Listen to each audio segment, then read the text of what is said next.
Hey everyone, welcome back to the local Multiverse, and today we enter our own universe to discuss some emergent real-world technologies that are paving the way for humanity to grow old without getting old. Let's move.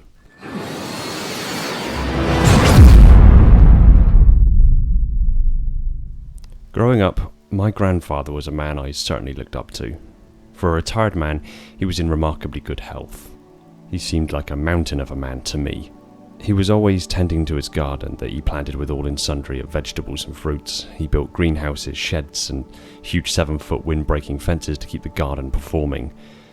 Whenever my mum needed a hand with something, he'd lend a hand and help physically lug a sofa or a huge solid oak table to wherever mum needed it. He walked with impressive vigour, stood tall and proud, no discernible hunch to the back, no evidence of discomfort when moving. He could damn near jump straight out of a chair without so much as a grunt. I remember he upgraded his shed once to a much larger one to hold all of his tools and gardening stuff. Mum didn't have a shed, so he disassembled his current shed, flat-packed it, loaded it in his car and shipped it to my mum's house and erected it again, then returned home and did it again with his new shed, all in a day. The pair are still standing all these years later. It wasn't just his physical feats, but his mind too. He was always filled with useful tips and a desire to teach his grandkids anything he could of the nature of the world, and he had stories with deep moral meaning. He told me about when he and Nan were younger and my mother, aunt and uncle were children. He'd go out to work, earn his wage, come home, hand it over to my Nan and say, "You have that. Make sure you and the kids have got what you need. Don't worry about me. Just make sure you and the kids are okay." That one brief story spoke volumes to me on what it is to be a man, to be a provider, and put your family ahead of your own well-being. The universe was evidently impressed by his selflessness and gifted their lives with just enough of everything they needed to live and live well. But while he had been gifted, he had also seen pain and suffering. In the most unnatural order of things, he'd unfortunately have to lay to rest 2 of his 3 children, one of them being my mother. Yet, in spite of these horrors that life had dealt him, he still tackled life with humour, vigour and resilience. He was as sharp as a tack and was wise beyond belief. Unfortunately, some years ago, he had a stroke during the night. After a stint in hospital, he was released, not severe enough to kill him, but enough to forcibly immobilise him for a time. In an instant, he had gone from this powerful mountain of a man to immobilised and stuck within his own body. Horrible for him and terrible to witness as someone who loves him dearly. Over the years, he partially recovered from his stroke. The muscle paralysis of his face and the like majoritively disappeared, but he wasn't the same after that. I'd visit him and my Nan and I'd watch him struggle up out of a chair in slow, debilitating pain. I saw how slowly he moved. I could see in his eyes how much it pained him to have almost been betrayed by his own body. He even spoke about it a few times, and I could tell by his tone that he hated how much it had changed him. Don't get old. That seems to be something said so often by those suffering from the negative effects of aging. Don't get old. The years passed and his reduced mobility caught up with him, and he started getting muscle atrophy on his right side. He got hit with arthritis in both of his knees, hips and ankles, and his hands. His mind was still razor sharp, but his body was slowing. In particular, his knees were all but seizing up, inflamed and sore. He could have had surgeries to partially fix it and give him back some mobility, but the drugs he took to thin his blood to reduce the chance of subsequent strokes were also inhibitative, because the surgeons didn't want to run the risk of surgery. On top of this, in more recent years, his vision began to degrade. Cataracts had formed in his eyes, reducing his ability to see to near complete blindness, and his hearing had continued to deteriorate to the point of near complete deafness. His senses failing, basically isolating his mind from the world. Over the period of a little over a decade, he went from striding tall and proud and operating at admirable physical and mental levels to infirm and nearly entirely cut off from the world. On the few occasions he could actually see and hear me, we'd still talk, if a bit loudly to cut past the reduced hearing, and put the world to rights. And often the conversation would turn to, "Don't get old. Don't get old, mate. Stay young. Getting old is not fun." Don't get old. He passed away on the morning of the 3rd of October after being admitted to hospital following a second suspected stroke and some further complications. After all the man had been through in his life, the family he raised and supported, the grandchildren he had loved and taught the ways of the world, all the power he demonstrated both physically and mentally, the fortitude, the wisdom, the love, affection, humour, care, passion, and enthusiasm for life. He lived just shy of his 90th birthday. A grand old age to be sure, but did his quality of life really need to deteriorate as it did? It is a pattern all too common for those of us who reach the latter years of the human lifespan. Don't get old. Stay young. Getting old is no fun. Don't get old. When he spoke this to me before, I thought of it as something that couldn't be avoided. People get old, it's inevitable. So how can I not get old? Well, in true fashion, time has proven him wise, and my interpretation of his words was not what he meant, and not how things should be. It's time to classify biological aging as a disease.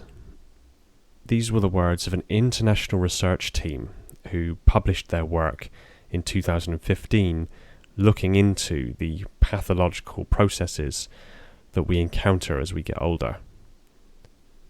In 2018, the World Health Organization added an extension code in the latest version of the International Classification of Diseases for Aging-Related Diseases, which it defines as those caused by pathological processes which persistently leads to the loss of an organism's adaptation and progress in older ages. In other words, diseases that occur and worsen as we age, like cancer, arthritis, Alzheimer's, cataracts, hearing loss.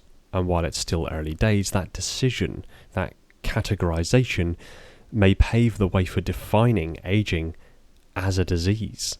There are a lot of processes that go into the aging of an organism. The ones we're most familiar with are things like pain in the joints, slow movements, loss of memory, loss of sight, loss of hearing, reduced energy levels, higher prevalence of heart-related illnesses and diseases, higher prevalence of cancers, higher prevalence of immunodisorders, reduced physical fitness and strength, reduced mental function, basically anything that plays into the term and categorization of senility or being senile. And let's just be clear that practically every single one of the diseases and conditions and ailments that I have just listed are either treatable, reversible, or curable, or extraordinarily close to being that way. Reduced physical fitness and strength, slow movements, and oddly enough, reduced energy levels actually go hand in hand.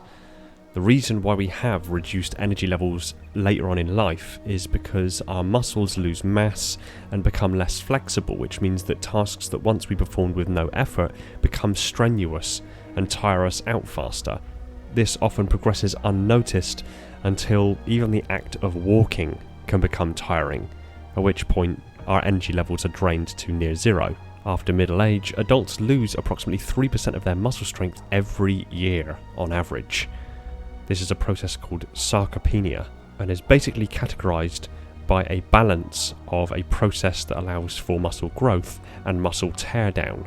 Through most of our early life, this balance is maintained very well. However, after middle age, this balance skews in the direction of muscle tear down. The issue therein is that periods of decreased activity can become a vicious cycle where muscle strength decreases, resulting in greater fatigue and making it more difficult to return to the normal level of activity. As this process continues, we get more and more fatigued through even very basic physical exertion. This reduction in strength leads to an increase of fatigue and a decrease in mobility. As those compound upon each other, our joints become stiffer and less mobile. And where movement would normally keep inflammation of tissues reduced, The sudden lack of movement means that this inflammation can begin to take stronger effect. This also leads to a reduction in circulation, which obviously has a knock-on effect to the heart, but also means that toxins aren't removed from the area quite as efficiently, which means that these joints and other tissues that are affected by immobility undergo a higher degree of oxidative stress. Hearing loss in most instances can now be corrected with either hearing aids or cochlear implants. Sight loss, if through cataracts for example, the cataracts can be removed surgically. However, in the long term there is already active research in creating a bionic lens which will replace the organic lens within the eye. The organic lens of the eye is what becomes cloudy when somebody develops cataracts, and is also the part of the eye that can become worn down and misshapen somewhat through excessive use and strain and just general eyesight loss, resulting in blurred vision. This is what is lasered when somebody goes for laser eye surgery. The removal of the organic lens and the replacement of that with a bionic lens, or effectively a precision engineered artificial version, allows light to be focused perfectly without the risk of it deteriorating over time due to normal oxidative stress and general wear and tear.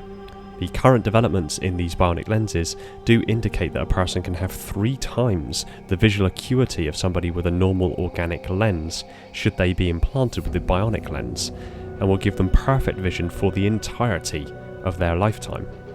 Innovations by Elon Musk's company Neuralink to develop brain-computer interfaces will likely pave the way for reduction in memory loss, where effectively we can interface computer systems directly to our brain and allow effectively a degree of memory backup, so to speak, while also allowing our brains to interface with systems in a much more comprehensive manner, keeping our minds more active for a longer duration of time, thereby staving off the effects of reduced mental function.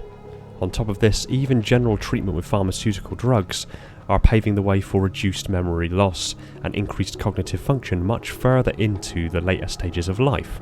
There is currently very active research into developing better treatments for Alzheimer's, with the foresight of trying to develop cures. Alzheimer's is actually a subcategory of dementia, whereby dementia are caused by a variety of different diseases, for example Alzheimer's or vascular dementia.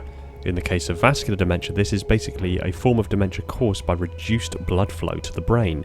This can be helped in no small part by massive advancements in circulatory surgeries, artificial heart implants, artificial blood substitutes, as well as general physical fitness maintaining a higher level, as previously mentioned, to maintain a better circulatory system. Higher prevalence of heart conditions can, in theory, now be treated with artificial heart implants. We already have arterial stents, which allow blood flow to be maintained to a heart that may be furred up with cholesterol. We already have pacemakers, which are commonplace now in the treatment of heart conditions, and with the gradual advancement of medical science and technology, we are seeing the surgical implementation of cybernetic hearts. And while the statistics of things like cancer have increased to the point where 1 in 2 of us will be affected by it at some point in our lives, the treatment for cancer is becoming more and more effective, meaning that we're seeing more and more people pull through from cancer, whereby 10, 20 or 30 years ago they wouldn't have. As this continues to advance and we understand the processes behind cancers and how they form in the body, we will be able to continue to treat cancers to the point where one day it may even be possible to go to a doctor, be told that you've got cancer, and take a treatment of pills that will last you 2 weeks, and at the end of it you're cancer free. This is genuinely a possibility. What I'm effectively driving at here is that science and technology are paving the way, alongside the research of dedicated scientists and intelligent individuals, to be able to manage, treat, reduce and cure all of the things that we associate as being a negative drawback of aging. And as far as timescales are concerned, even the next 10 years of continued research will see us being able to live longer, happier and healthier lives with none of the negative drawbacks. There is fast approaching a day where we will be able to grow into our 80s, 90s or even into our 100s and suffer no ill effects. We'll be healthy, we'll be mobile, we'll still have all of our mental faculties, we'll still be physically fit and able to enjoy all that life has to offer until we either pass of natural causes after living a life well lived, or we reach the stage at which immortality becomes a real possibility. But this is something that I'll cover in a future video. But the reality is that the day is fast approaching that we will no longer have to endure our elders, the people we love, suffering from the ill effects of growing older. And rest assured that as we grow older, we will not have to experience them either. Nobody wants to experience pain on a day-to-day basis. Nobody wants to reflect on how physically fit and able they were just 10, 15 years earlier, and then be confronted with their own physical condition and be reminded how far removed from their younger selves they have become. No one should have to endure this.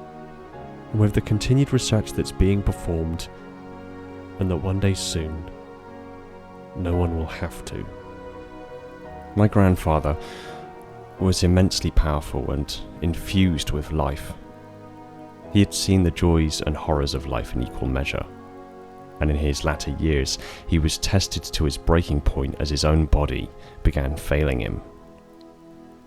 He taught me so much in his life, least of all an irrefutable passion for life, and a drive to keep asking why, and to never accept a boundary as set in stone.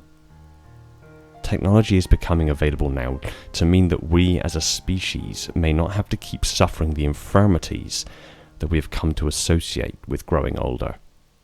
In truth, we could live without pain, discomfort, memory, vision and hearing loss, without age-related illnesses and diseases, and instead grow old gracefully, able to enjoy our twilight years in happiness and comfort. And further on from that, massive increases in lifespan and even immortality is a genuine possibility in the near future. From my own perspective, getting old is a gift that not everyone gets to have. When with the continued advancement of technology, we are fast approaching a day where getting older doesn't mean we get old. It just means that more time has passed. Aging is an inevitability, at least for the time being. But getting old is entirely optional. Technology is what is going to enable us to live longer, healthier, happier lives without all the negative consequences of getting old. Instead, we'll just grow older. And that's a pretty good trade-off for now.